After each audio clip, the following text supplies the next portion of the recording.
बिना तुलसी के भगवान कुछ भी स्वीकार नहीं करते, तो फिर हमें कहाँ से स्वीकार करेंगे। इसलिए ये तुलसी माला पहनी जाती है, क्योंकि भगवान क्या कहते हैं, भोग लगाया लेकिन अगर तुलसी नहीं रखी उसमें तो भगवान स्वीकार देखते भी नहीं है। लेकिन अगर किसी ने तुलसी रख दी तो भगवान ना चाहते हुए भी भगवान स्वीकार करेंगे।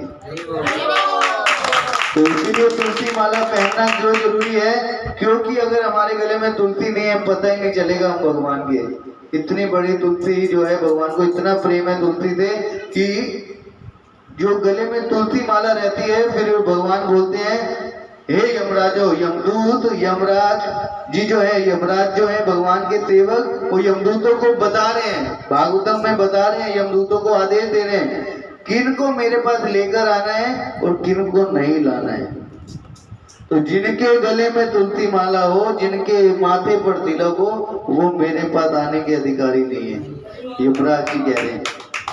तो ये तुलसी माला जिनके गले में रहती है वो भगवान का पट्टा है। ये जैसे गली में कुत्ता होता है, उसके गले में पट्टा रहता है, तो एमसीडी वाले उसको हाथ नहीं लगाते, उनको पता है कोई इसका मालिक भी है। तो उसी प्रकार ये जब गले में हमारे रहता है तो क्या होता है, कोई बाहर का व्यक्ति ये नहीं कह सकता ये क्या है, पट्टा है भगवान का, ऐसे पकड़ कर लेकर जाते हैं हमें पता रहता है कि ये कृष्ण का है। तो वो पहचानने के लिए, किसी व्यक्ति को पहचानने के लिए कुछ पहचान होती है। तो इसीलिए क्या कहते हैं, जब हम भगवान की भक्ति से जुड़ जाते हैं, माथे पर तिलक लगाने लगते हैं, कंठी माला पहनने लगते हैं, तो फिर भक्त क्या कहता है, प्रभु आज तक तो लोग हमारे को हमारे नाम से जानते थे, लेकिन अब हम आपसे जुड़ गए हैं, तो आज से हमारा नाम भी आपके नाम से ही जाना जाएगा। तो लोग एक तो ही बोलते हैं राधे राधे हरे कृष्णा, तो लोग नाम से नहीं बुलाते, कोई जानता नहीं सोनू प्रभु नहीं, जैसे देखते तिलक और कंठी माला है तो तुरंत बोलते हैं हरे कृष्णा राधे राधे। क्यों बोलते हैं, क्योंकि ये भगवान का, हम अपने नहीं, ये सब कुछ हमारा नहीं था, सब कुछ भगवान का हो गया। इसलिए तुलसी माला पहनना बहुत जरूरी है।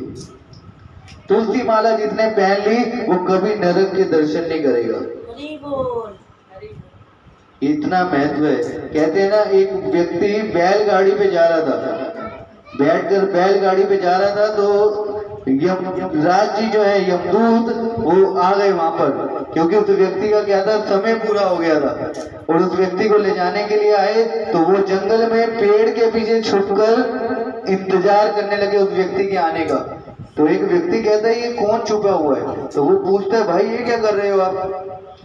तो वो कहता है कि अभी एक बैलगाड़ी पर बैठकर व्यक्ति आएगा, जैसे ही वो इस पेड़ तक पहुंचेगा तो उसकी यहाँ पर मृत्यु हो जाएगी, उसको ले जाने के लिए हम आए हैं यहाँ पर, उसको हमें लेकर जाना है यमराज जी के पास, क्योंकि उसने कभी कृष्ण नाम नहीं लिया, कभी कृष्ण के आगे सिर को नहीं झुकाया, और ना उसने कभी तुलसी माला पहनी, कुछ नहीं किया उसने, तो हम उसको लेने के लिए यहाँ पर खड़े हैं। तो वो व्यक्ति देखता रहता है, और जैसे ही वो बैलगाड़ी वहां पर आती है और वो जैसे ही वहां पर पहुंचती है तो उसका जो पहिया होता है वो टूट जाता है, और ये व्यक्ति बहुत तेज जाकर गिरता है, और जैसे ही गिरता है तो वहां पर तुलसी का वृक्ष होता है, वो उसके ऊपर जाकर गिर जाता है, और ये जो यमदूत होते हैं ये वहां से गायब हो जाते हैं, चले जाते हैं। तो वो व्यक्ति पूछता है जो खड़ा था उनके साथ, वो कहता है आप चले गए भाई, आपने तो कहा था कि वो मरेगा और हम उसको लेकर जाएंगे।